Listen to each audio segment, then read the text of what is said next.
Bonjour tout le monde, aujourd'hui je vous parle de qu'est-ce qui est le plus important pour être capable de se défendre si quelqu'un nous attaque dans la rue. Bonjour, mon nom est François Dano, je suis spécialiste en défense personnelle, fondateur de Tactical Defense System. Merci de nous suivre sur Facebook, YouTube et sur Instagram. Donc, souvent les gens me rencontrent et me demandent qu'est-ce qui est le plus important que je devrais apprendre pour être capable de me défendre si quelqu'un m'attaque dans la rue et s'attendent à une réponse du type, bon, pratique ton combat debout, pratique le combat au sol, la lutte, pratique les défenses contre les armes. Mais malheureusement, ma réponse est le mindset.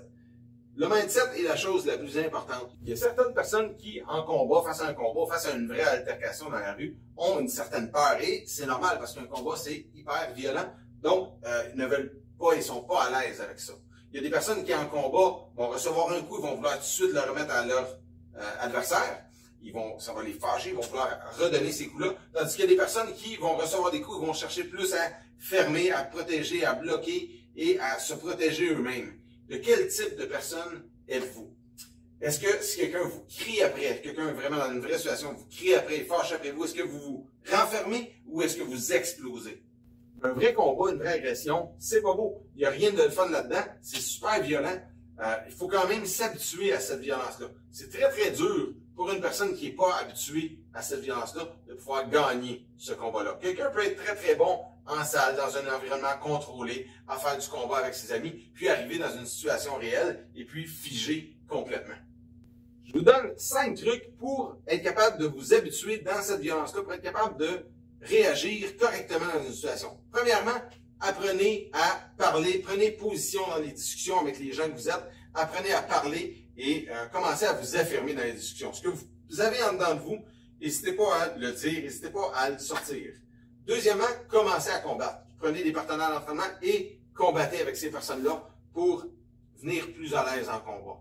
Troisièmement, quand vous allez combattre, arrêtez de vouloir être trop technique et allez-y plus d'instinct. Faites quelque chose. C'est ça qu'on veut. On veut que vous fassiez quelque chose. Lancez des coups. Souvent, je donne l'exemple pour les femmes ou même pour les hommes.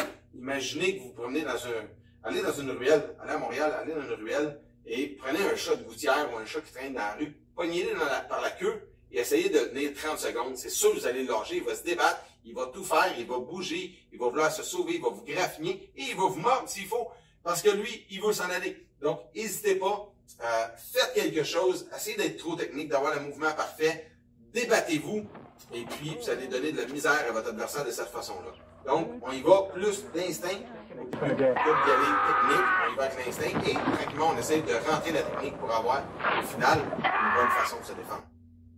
Quatrièmement, allez-y, combattez de façon graduelle. Quand on fait des combats, ben, on va être capable de se combattre debout, on va être capable de faire du combat debout, on va être capable de combattre au sol, sauf que si on commence tout en même temps, ça ne marchera pas. Donc, commencez par votre combat debout, après ça, incorporez le sol, commencez à lutter avec votre partenaire qui a le droit de vous prendre, de vous jeter au sol, et puis d'aller vous saisir au sol. Donc, pratiquez aussi les mises au sol. Après ça, si ça va bien, votre adversaire peut avoir un arme, un bâton, qui vous attaque avec, vous avez le droit de le frapper, vous avez le droit de lutter, et puis aussi, vous pouvez incorporer après ça des armes au sol, et puis vos adversaires vous attaquent comme ça pour que ce soit le plus réaliste possible. Et cinquièmement, ben, faites des scénarios. Quand on fait des scénarios, c'est selon moi la meilleure chose. Et quand je dis faire des scénarios, c'est aussi de crier après la personne pour monter le niveau d'intensité. Faites monter votre niveau d'intensité dans vos entraînements, c'est ce qui va être le plus important. Et puis, n'ayez pas peur de rendre ça le plus réaliste en criant après la personne qui doit se défendre et tout ça pour vraiment la mettre le plus sur le stress possible. Donc, c'était mes 5 trucs. Tout le monde, merci d'avoir écouté la capsule. Ceux qui veulent avoir mon prochain cadeau que je peux vous envoyer, c'est les 7 trucs pour devenir, les 7 secrets pour être un expert en autodéfense. Donc, ceux qui veulent avoir ce petit livret-là, cliquez sur le lien plus bas, allez rentrez votre adresse courriel sur le lien plus bas ou sur le côté et vous allez recevoir ça directement dans votre boîte courriel. Pour les autres, vous pouvez aussi nous suivre sur Facebook, YouTube, Instagram et tout le monde, je vous dis bonne semaine et soyez prêts.